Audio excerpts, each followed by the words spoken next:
ایک چھوٹے سے گاؤں میں ایک غریب لڑکی عائشہ اپنے ماں باپ کے ساتھ رہتی تھی۔ عائشہ بہت پیاری اور ہمدرد تھی۔ اس کی مسکراہٹ اتنی پیاری تھی کہ اس کے پرانے کپڑے اور جوتے بھی اس کے خوبصورت دل کو چھپا نہیں سکتے تھے۔ عائشہ کے والد مزدور تھے جو دن رات محنت کرتے تھے تاکہ گھر کا خرچ چل سکے، اور اس کی ماں رات دیر تک کپڑے سیتی رہتی تھی تاکہ کچھ اضافی پیسے کما سکے۔ زندگی کی مشکلات کے باوجود وہ سب ایک دوسرے کے ساتھ پیار کرتے اور محبت بھرے لمحے بانٹتے۔ ہر صبح عائشہ سورج نکلنے سے پہلے اٹھتی اور گاؤں کے قریب کھیتوں سے پھول چن کر خوبصورت گلدستے بناتی۔ وہ ان گلدستوں کو گاؤں کی مارکیٹ میں لے جا کر بیچتی۔ لوگ اکثر اس کے پھولوں کی تعریف کرتے اور کبھی کبھی صرف اس کی مسکراہٹ دیکھنے کے لیے ایک گلدستہ خرید لیتے۔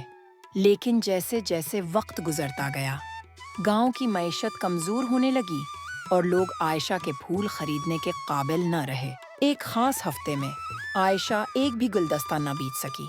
اس کے گھر میں کھانے پینے کا سامان ختم ہو رہا تھا اور عائشہ کا دل اپنے والدین کے فکر مند چہرے دیکھ کر دکھتا تھا، لیکن اس نے کبھی شکایت نہیں کی۔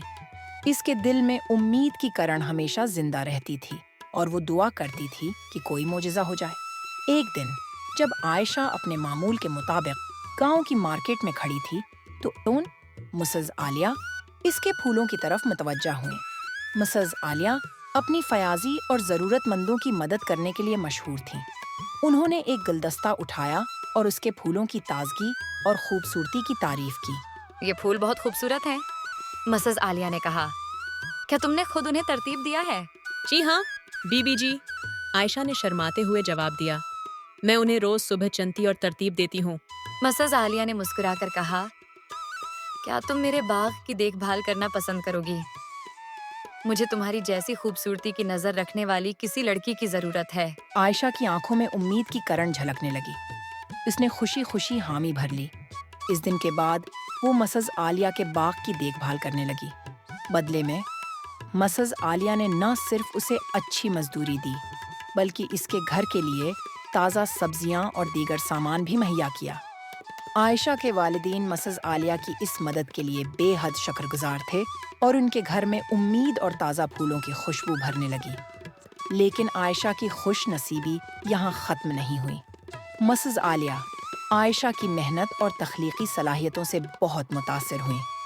انہوں نے عائشہ کو مقامی پھولوں کی مارکیٹ سے متعارف کروایا اور اس کی اپنی ایک چھوٹی سی دکان کھولنے میں مدد کی۔ عائشہ کے پھولوں کے آرڈر آنے لگے اور اس کی محنت نے اسے اور اس کے گھر والوں کو خوشحال زندگی فراہم کر دی۔